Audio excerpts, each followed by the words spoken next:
On this episode of Spyder Garage, we're going to figure out what went wrong. You want the full list or the top 20?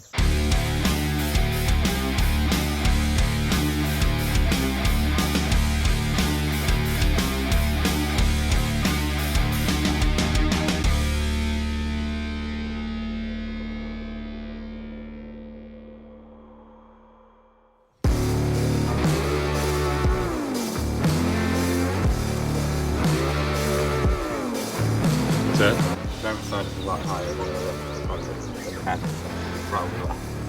Yeah, I'm worried about being able to get enough room for this board on that side though. Well, it's a lot clearer over there though, isn't it? Okay, let's try this side then. There's a couple things we're going to try to work on here in the next couple days, one of which involves, as you can see, getting some parts off of my spare parts car in the boneyard here. We'll explain what that is later, and then another involves doing some testing on our motor that is hurt, and I'm afraid to find out what those results are. But in the meantime, this car. All right, let's get that thing over here.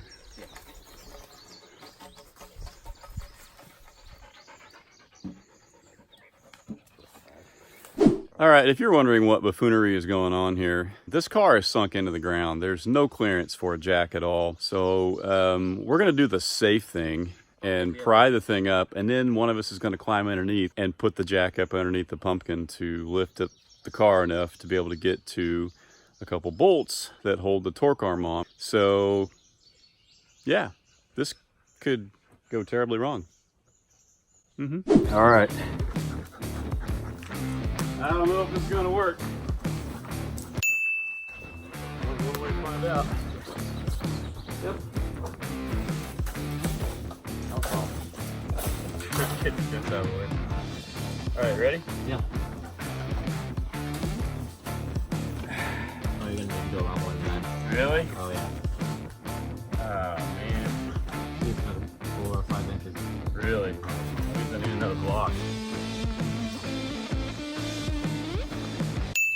Oh, here we go.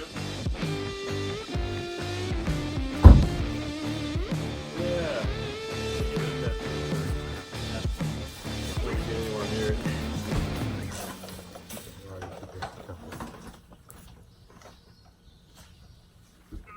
Yeah. Ate my Wheaties today. Ah, with just a centimeter more.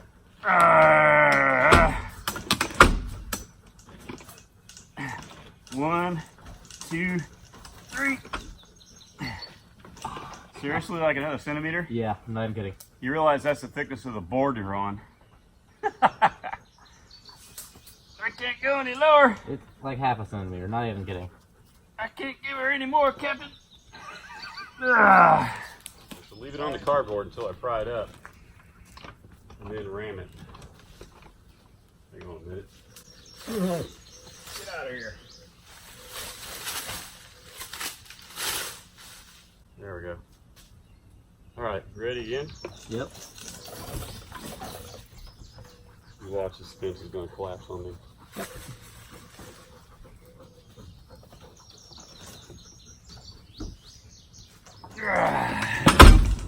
There we go. You got it? Got it. Sweetness. All right, Yeah. coming down. All right. Jack her up. Let me see if I can break it loose and I'll let you take it out. How about that? Okay. We'll see how sturdy the car acts when I'm heaving on it. Yeah, yeah. And then if I feel like it's safe enough, I'll let you in there, okay? Yep. That's great. Need glasses? Nope, I got it.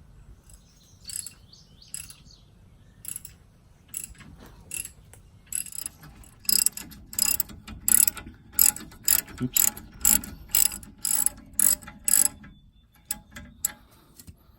That lock washer came off. I bet the other one will come off pretty easily if you knock it with. There we go. Yeah, cool.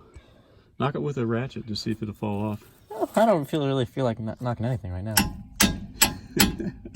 Yeah, look at that. You're right. Yeah. So there's nothing holding it. All right, let's get the heck out of here. Yeah. No. I feel much better about you being out. Yeah. If you can hold it like that while I get the jack underneath. I think I can. Nope. Yeah, go for it. Just pull it out anyway. There we go. You ready? Yep, put it Out down. of the way. And down she goes. And now I'm jammed. This was a great idea. We didn't need that post anyway, right? No, I do. Oh, There we go. there we go. Okay. That was safe. Yep. All right. Let's throw everything back in the truck and head up. Yeah.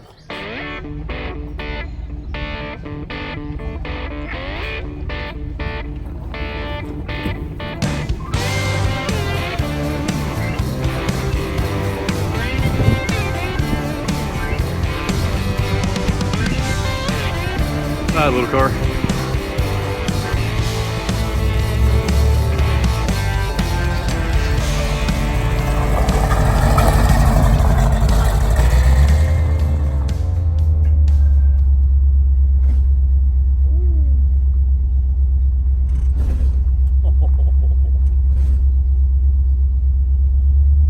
So bad. All right, so here's what's going on.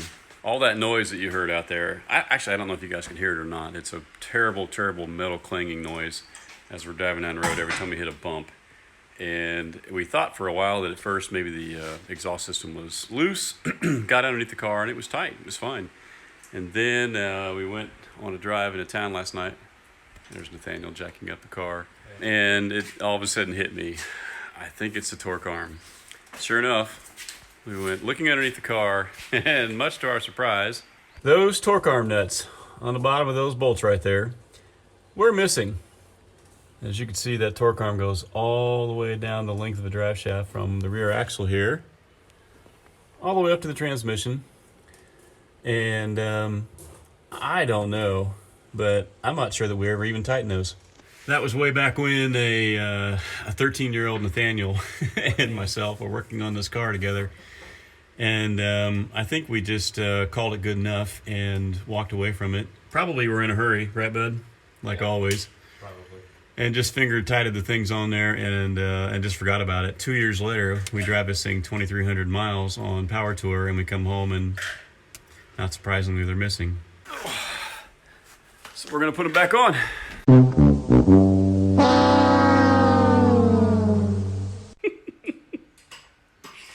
Probably give context before you start laughing. Yeah, I should probably explain why I'm laughing. So off camera, Nathaniel said, "Oh, Dad, you should look to see if we got some lock washers for that," because I was certain that there were lock washers that were holding those big nuts on there. And I thought, before we go to town to go get some, I said, well, let me look in my parts stash. So I look, and the first thing I find is, oh, check it out. Hey, there's some torque arm bolts. That's how long those things are. And then I find a couple nuts. And I find the washers. So right there, I had an extra set sitting here the whole time. We never even needed to go underneath that car and risk our lives underneath that thing. So Nathaniel's thrilled with me right now. That's cool. Yeah. Always check your parts stash first. Now, I'm going to need to hold it from the top too. Oh, it's spinning? Yeah, it's spinning. Okay, let me get you a wrench. Yep. There you go. Would you mind coming over here and holding this? You want me to hold the top? Yeah. All right. Cool. There we go. Try it now. Hit the camera. That's all right. That's great.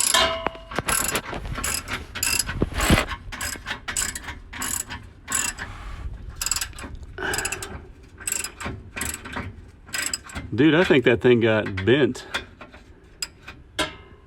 It is slightly bent. Yeah, so tightening that will pull that torque arm up to the axle the way it needs to be, but doggone if that thing didn't get bent down quite a bit. Can you get two hands on there? No. One hand holding that, and Well, like that? There you go. it's not where it comes from, you know. Yeah, it's definitely pulling it up there quite a bit. All right, we good? Yep. There they are. Mm-hmm. All right, let's get out of here.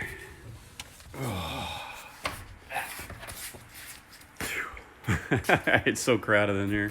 Yeah. The garage is a disaster.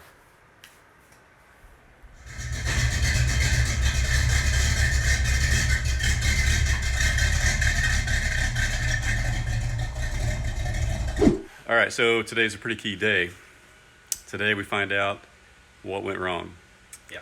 We're a little anxious about this, to be honest. We're hoping that it's not a compression issue, that maybe we got leaky valve seals, or even, it's not great, but at least if we got maybe a couple lobes off a cam, that's still an easier fix than the entire bottom half of the motor. So here we go. We're going to take all these plugs out and start doing a compression check. This is number 8, right? Yep. Yeah. Curious to see how this one looks. This has been our problem child, or the biggest problem child anyway. That number 1, holy moly, look at that. That's a lot of it. Wow. Dude, and that is wet as a son of a gun. That's just bad. It's mostly on the top, though. Is it? So okay, so that's the top right there. I think it is. Dude, I can't even tell what the top, I mean, looking inside there. Wow, that's really, really fouled badly. Okay, well, compression check of number 8 is going to be tantamount for us today. I hope that's just a bad valve seal, but daggone. It's definitely missing that cylinder because this plug just will not fire looking like that. Dang. Okay, very interesting stuff. Interesting and a little discouraging at the same time. Let me show you these spark plugs before we do the compression test. All right, I just got them sitting on a shelf here, 1357, 2468. This line you see right here is the top of the plug as it was oriented in the car. There we go. Top of the plug is black. Bottom of the plug is white, and you can tell that it's running pretty lean. We did lean out the jets while we were running around because we had a fuel issue, and obviously we're running a little bit too lean. But anyway, yeah, dark on one side, light on the other. That's number 1. Look at, I mean, it's color-wise it looks all right, but look at all the crud. You see all the debris and crud that's on this thing? I don't know what that means yet.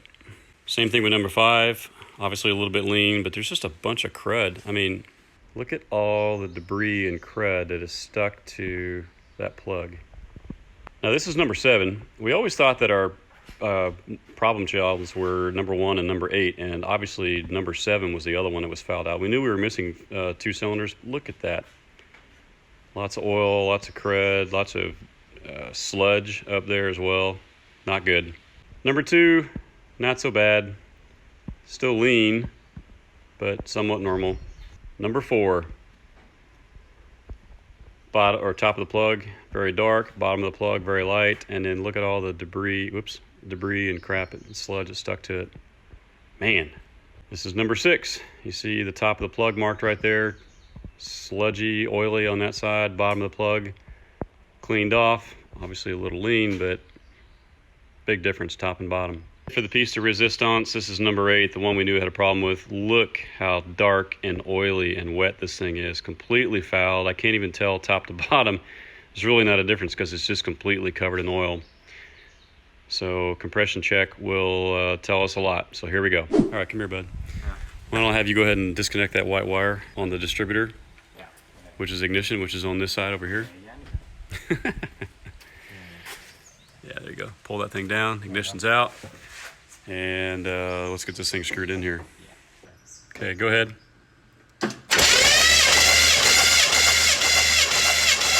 Okay, good. All right, 155. All right, this is cylinder number 7. I'm going to video this one because this is one of the 2 that we were pretty worried about. So go ahead and crank it, bud.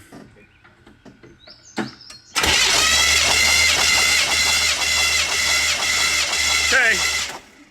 It's fine, 155 pounds. Yeah, that's good. There's a ton of oil in there though, but it sounded more and more like valve seals. Dude, if number 8 is like this, we'll build the suspense. We'll do it last. No, I don't want suspense right now. I just want answers. You don't want suspense? No. You just want answers? Yeah. Okay, let's do number 8. You didn't hear it off camera. He says, I'm not in the mood. Honestly, I'm ready for answers too. So let's do number 8. Looking at the plugs, they all didn't look horrible. They didn't look great because there was a lot of oil on them, but compression-wise, all of the driver's side is great. But number 7 had a ton of oil on it, and the compression is fine. So rather than go 2, 4, 6, 8, we're just going to go straight to number 8 because we already know that's the one that's got the problem. And fingers crossed. Yeah. Fingers crossed. Here we go. Dude, I'm a little shocked. As bad as 7 looked, that we had good compression. But I'm not getting my hopes up for number 8. That thing was a complete oily mess.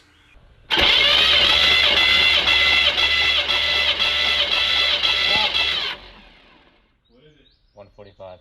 What? Seriously? Not joking, you 145. It's not horrible. Dude. So, valve stems? Could be. So Bill was telling me on the phone that because he was under such a time constraint, that he wasn't able to get the valve stems that he wanted. Not the valve stems, the valve seals, sorry.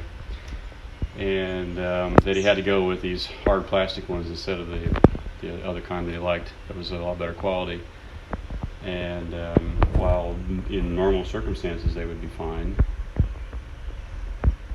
I don't know. The cheaper quality, I guess, maybe, has failed us somewhat on these. But dude, this is good news. Yeah. This is really good news.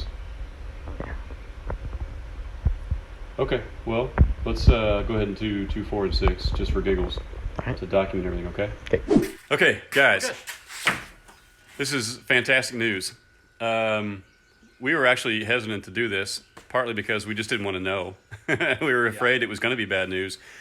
And sometimes not knowing is just simpler than facing hard facts. But all the compression and all the cylinders are fine. They're all within 10 pounds. There were 2 cylinders that were 145. It was number 8 and number 7, I think. which is funny because those are the 2 cylinders that had the most oil. But 145 is still fine. All the other cylinders were 155. Now, some of you are listening to that going, yeah, that's really low compression. Yes, we know. I already knew that it was a very low compression motor. I built it that way on purpose. He's a brand new driver. We don't need 500 horsepower, so I put smog heads on this thing to kind of keep the horsepower and the compression down. Anyway, back to the point. The bottom half of this motor is fine. So we're now left with, I'll still check to make sure that we didn't scratch a lobe on the cam. We haven't taken the valve covers off yet to make sure everything's moving the way that it should. But if you looked at these plugs, which I did show you earlier, there's no question why they're missing. So it's not because we don't have, the valves aren't lifting, it's just that the plugs just won't fire with all that oil. So we're back to valve seals, a very easy fix at this point. Now, the issue is this now. It kind of makes us a little excited to think, I never really did like these heads. And we're thinking, man, if we got to pull these heads off, then there's probably a good set of heads out there that are better than these 882, 76cc heads. So we're going to do a little research. But in the meantime, we're just happy. We're just stinking happy that that this motor that you built is fine. I don't know how, but it's fine. Yeah, we haven't exactly been easy on it.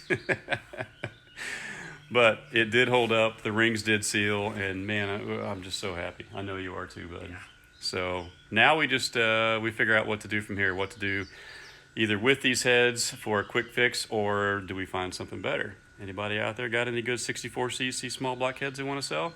By the time this comes out, we'll already have them, so don't worry. Yeah, since I'm about 5 or 6 episodes behind on the editing, we'll probably already have it fixed by then. But if we haven't, look us up. All right, guys, that's it. That's the end of this episode. We just wanted to get under the car and under the hood to figure out a couple of the issues that we had. The torque arm, it turns out that we just had a couple nuts that were loose, and who knows, man. I don't even remember tightening those things. It was 2 years ago we put those on there. We probably just finger tightened them and forgot all about them. Yeah. And then the big one was the compression check, and man, that's such a relief. Such a relief. We're so happy about it. Anyway, that's it for this one, guys. If you like what you're watching, hit that like button, and if you would just consider subscribing to us as well, and hit that little reminder bell that reminds you when the next episode's coming out. We'll see you again very soon, guys. Take care.